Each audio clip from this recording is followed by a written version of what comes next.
Hey guys, it's Seeney here, and today we're talking about how not all 4K is equal.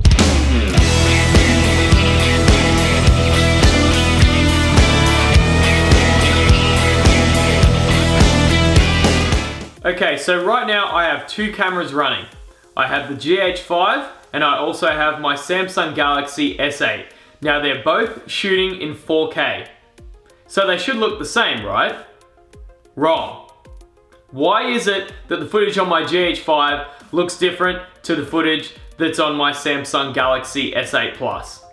So it turns out there's a ton more than just resolution that you need to worry about when you have cameras. There's so many different reasons why the footage looks different on different cameras. Even across pro cameras, the footage looks completely different. So the first thing that creates a difference in the image quality is of course the sensor size. Now obviously a larger sensor is going to be better because it lets in more light. So if you're shooting in a low light environment, obviously a DSLR is going to perform a lot better than say a phone camera which has a very small sensor in comparison. There's just a massive difference in sensor size, which is one of the main reasons why the footage looks different and often better on a DSLR. If you think about it, the phone is only this big. The sensor for this camera fits right in there, which is very, very small. Whereas if you compare that to the sensor on a DSLR, the DSLR sensor is much bigger. So another major factor in image quality is also the lens size. A larger lens will let in more light, and that will give a more quality image, especially in a low light instance. So once again, having a look at the phone, the lens is right here. So it's very, very small. It has a fixed aperture. And because it's so small, it only lets in a tiny portion of the light that you can get in a DSLR lens. Right now I'm shooting on the Panasonic Lumix 12 to 35mm. The lens is about this big in comparison to a lens that's this big. So a lot more light is gonna help that image quality. Okay, so another reason that DSLR cameras and more expensive cameras often have much better footage is because of dynamic range. And I think this is probably one of the most important ones. When you go out into a scene outside, you'll often find, especially when the sun is really bright, that there's a massive contrast between the lights and the darks. And if you have a camera that has low dynamic range, you'll notice that all of the clouds and all the detail that's in the clouds are going to be completely blown out, and all of the shadows and things that are in the shadows are also going to be crushed. However, by shooting on a camera that has bigger dynamic range, you're going to retain those details, which is really important to getting a great image. So we're going to do a little bit of a test. I'm going to take the DSLR outside with my phone and we can compare the dynamic range and how those images look.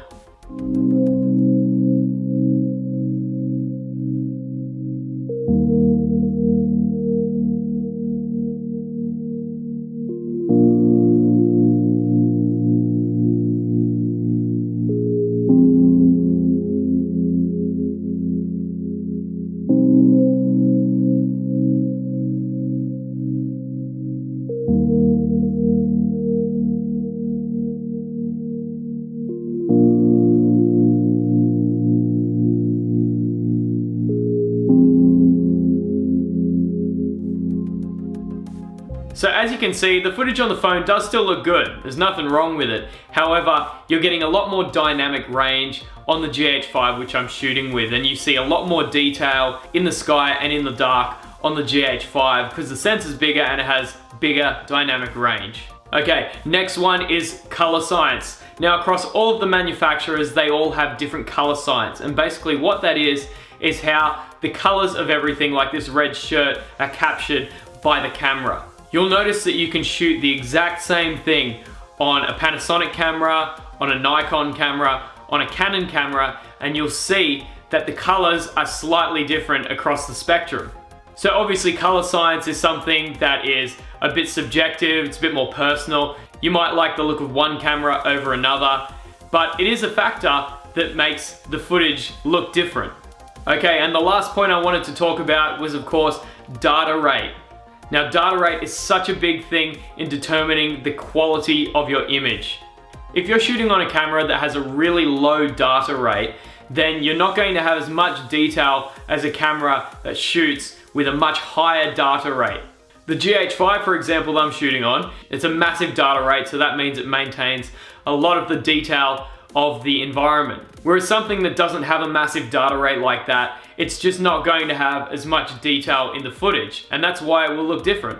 So it's pretty easy to see that when you add all of these factors in together, that the footage is going to look quite dramatically different across different cameras, even knowing you're shooting the same thing. When you take into account the sensor size, the dynamic range, the data rate that you're shooting at, even the lens that you're using on the camera, it all makes a difference to how your footage looks. So if you're in the market for a new camera, that is something you want to take into account when you're doing your research. What's the dynamic range like?